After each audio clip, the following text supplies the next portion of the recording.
एक न्यूज़ 24 देख रहे हैं आप और मैं हूं आपके साथ ब्यूटी। बता दें कि दिल्ली में भारतीय जनता पार्टी यानी बीजेपी की जीत के बाद लगातार पार्टी ने अपनी नई सरकार बनाने के लिए 15 विधायकों को प्रमुख मंत्री पदों के लिए शॉर्टलिस्ट किया है। बता दें कि यह कदम पार्टी की रणनीति का हिस्सा है, जिसमें एक मजबूत और सक्षम मंत्रिमंडल तैयार करने के उद्देश्य से प्रमुख नेताओं के बीच चर्चा और विचार विमर्श किया जा रहा है। वहीं यह निर्णय भाजपा की अंदरूनी रणनीति और पार्टी के कार्यकर्ताओं की अपेक्षाओं के अनुरूप लिया गया है। बता दें कि पार्टी सूत्रों ने बताया कि इस बार नई सरकार में उप मुख्यमंत्री का पद नहीं होगा।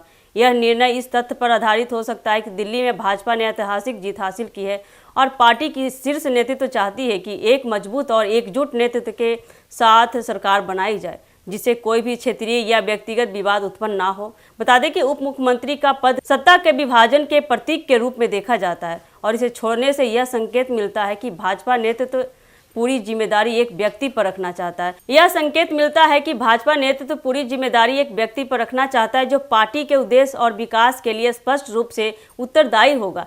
इसके अलावा यह भी बताया गया है कि इस पूरी प्रक्रिया को अंतिम रूप देने के लिए प्रधानमंत्री नरेंद्र मोदी, गृह मंत्री अमित शाह, भाजपा अध्यक्ष जेपी नड्डा और अन्य शीर्ष भाजपा नेताओं के बीच बैठक होने की संभावना है। बता दें कि यह बैठक पार्टी के अंदर उच्च स्तर पर निर्णय लेने की प्रक्रिया को समझाती है, जिसमें केवल प्रमुख नेताओं के विचार और सलाह पर ही अंतिम निर्णय लिया जाएगा। इस प्रकार की बैठकें भाजपा में निर्णय लेने के पारंपरिक तरीके का हिस्सा है, जिसमें पार्टी की राष्ट्रीय रणनीति और राज्य की राजनीति की स्थिति को ध्यान में रखते हुए फैसले लिए जाते हैं। बता दें कि भाजपा ने दिल्ली विधानसभा चुनाव में शानदार प्रदर्शन किया था और इस जीत को देखते हुए पार्टी ने अब अपने मंत्रिमंडल को पुनर्गठित करने के लिए कड़ी मेहनत शुरू कर दी है। 15 विधायकों की शॉर्टलिस्टिंग का उद्देश्य है कि दिल्ली के विभिन्न हिस्सों में आए पार्टी के नेताओं को समुचित प्रतिनिधित्व दिया जाए और उनकी क्षमता के अनुसार उनका चयन किया जाए। ये मंत्री दिल्ली सरकार के विभिन्न क्षेत्रों में प्रभावी काम करेंगे, जैसे कि शहरी विकास, शिक्षा, स्वास्थ्य, बुनियादी ढांचा और अन्य महत्वपूर्ण विभागों में।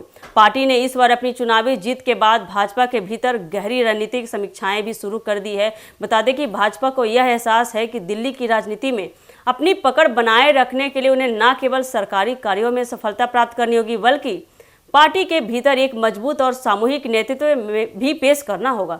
संभवतः भाजपा का यह निर्णय भी इसके लंबी अवधि की रणनीति का हिस्सा है, जिसमें उसे आने वाले चुनावों के लिए तैयार रहना होगा। पार्टी को यह एहसास है कि दिल्ली में सत्ता का गठन और शासन की प्रक्रिया एक चुनौतीपूर्ण कार्य है, इसलिए उसे भाजपा के लिए नेतृत्व को सशक्त बनाने की आवश्यकता है। तो ऐसे ही अपडेट के लिए बने रहिए हमारे एक न्यूज़ 24 के साथ। धन्यवाद।